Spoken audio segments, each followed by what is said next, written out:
Assalamualaikum warahmatullahi wabarakatuh. Halo, perkenalkan nama saya Rizka Dewi Sartika dengan NPM 19030100059 dari Prodi Ekonomi Syariah. Sebelumnya, yang terhormat kepada dosen pengampu saya, Ibu Charmida. Di sini, saya akan membahas tentang laporan keuangan. Ada yang tahu nggak sih laporan keuangan itu apa? Oke, langsung saja. Laporan keuangan adalah berkas yang berisi pencatatan uang. Maksudnya adalah laporan yang berisi segala macam transaksi yang melibatkan uang, baik transaksi pembelian maupun penjualan dan kredit.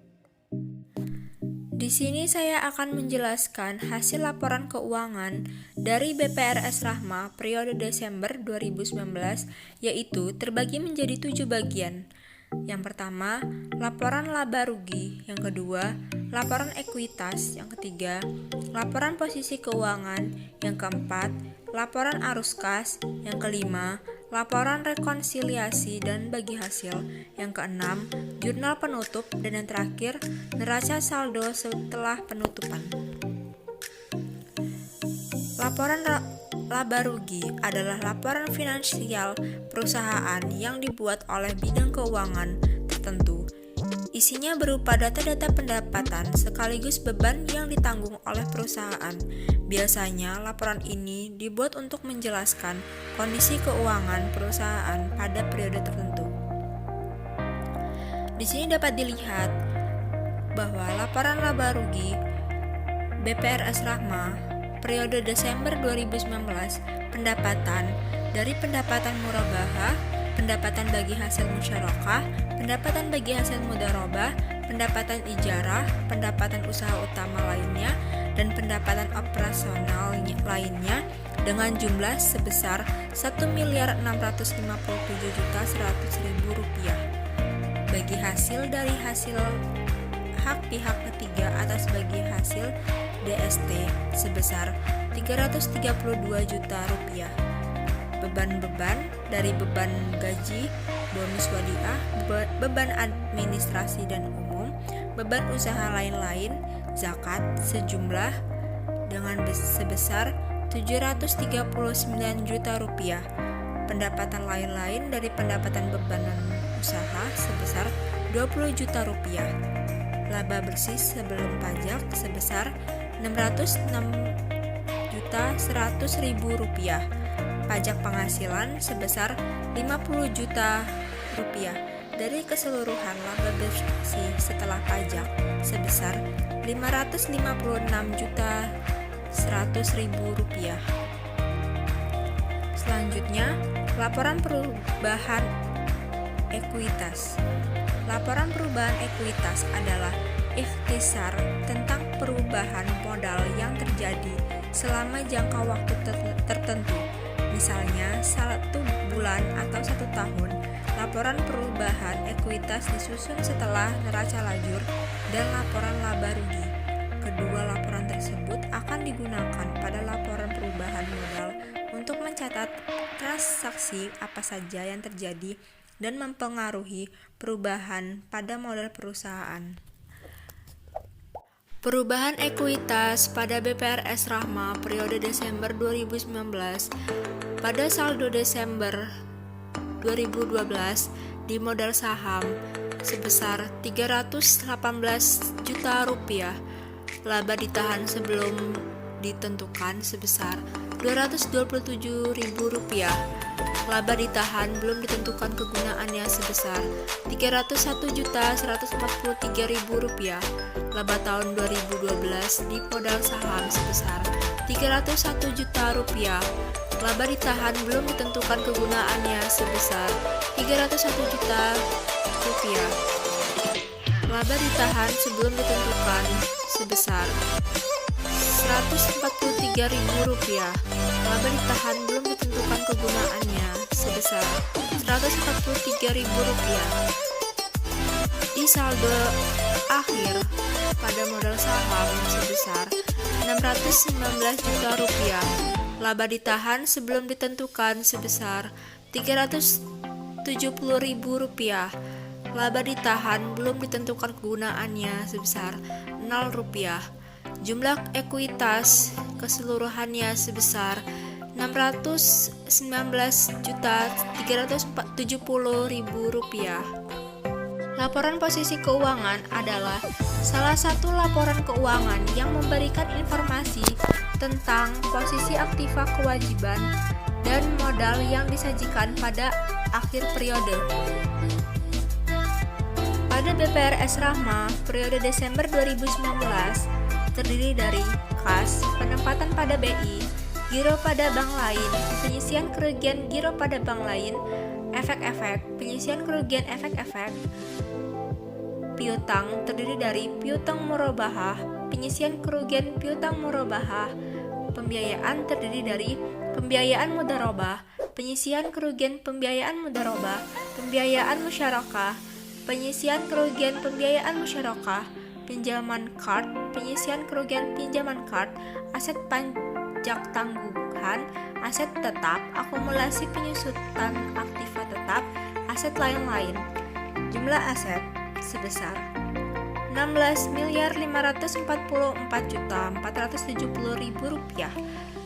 Beralih ke sampingnya terdiri dari kewajiban segera, giro wadiah, tabungan wadiah, kewajiban pada bank lain, bagi hasil yang belum dibagikan, utang pajak, kewajiban lain-lain, dana syirka temporer deposito mudharabah, dana syirka temporer tabungan mudharabah, modal saham, laba ditahan yang sudah ditentukan kegunaannya, laba ditahan yang belum ditentukan kegunaannya.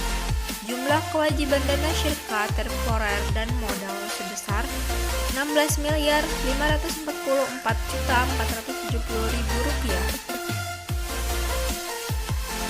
Selanjutnya, laporan arus kas merupakan laporan yang memperlihatkan secara rinci arus kas yang masuk dan kas yang keluar dari suatu perusahaan. Di BPRS Rama, periode Desember 2019 dengan laba bersih sebesar Rp556.100.000 dengan penyusutan sebesar Rp97 juta. Yang pertama, arus kas dari aktiva operasional terdiri dari kas, penyisian kerugian giro pada bank lain, penyisian kerugian efek-efek, piutang murabahah, penyisian kerugian piutang murabahah, pinjaman kard, penyisian kerugian pinjaman kard, kewajiban segera, tabungan wadiah, kewajiban pada bank lain, bagi hasil yang belum dibagikan, kewajiban lain-lain. Dengan jumlah sebesar Rp4.189.470.000. Yang kedua, arus kas dari aktiva investasi terdiri dari investasi pembiayaan mudharabah, investasi pembiayaan musyarakah, aktiva tetap dengan jumlah sebesar Rp731 juta. Yang ketiga, arus kas dari aktivasi pendanaan terdiri dari DSTD mudharabah, DSTD mudharabah dan modal dengan jumlah sebesar Rp6.763 juta. Penambahan kas sebesar Rp3.957.630.000. Saldo kas Januari 2019 sebesar Rp121 juta dan saldo kas Desember 2019 sebesar Rp4.078.630.000. Laporan rekonsiliasi dan bagi hasil adalah rekonsiliasi pendapatan bank syariah yang menggunakan dasar akrual dan pendapatan yang dibagi hasilkan kepada pemilik dana yang menggunakan dasar kas.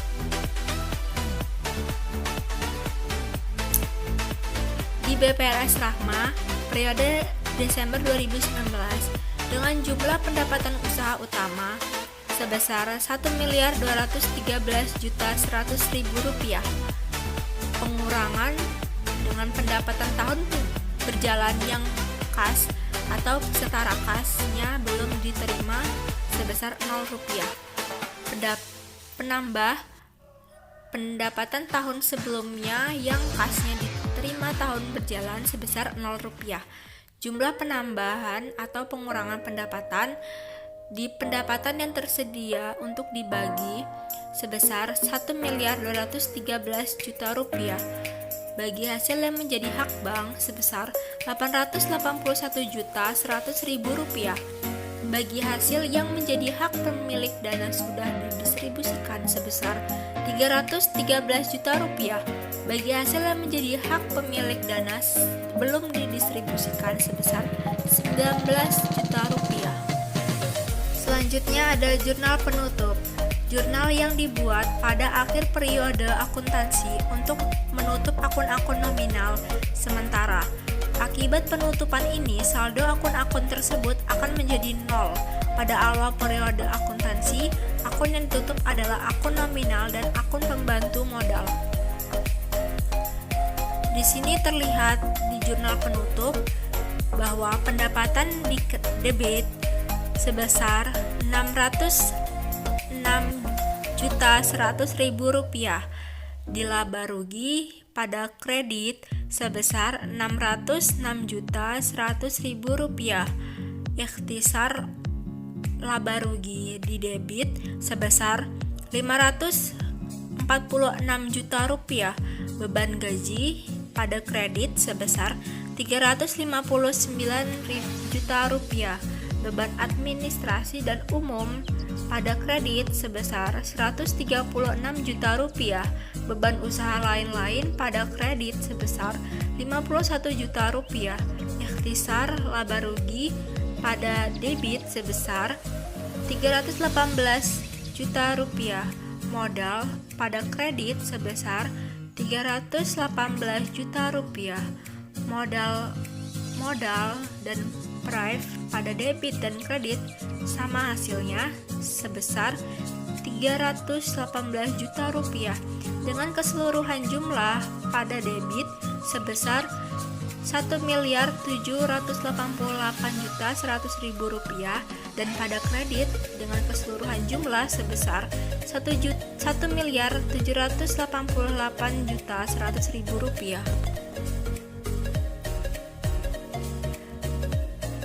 Neraca saldo setelah penutupan adalah neraca saldo yang disusun setelah akun nominal atau akun sementara ditutup atau dinolkan saldonya dengan cara membuat jurnal penutup.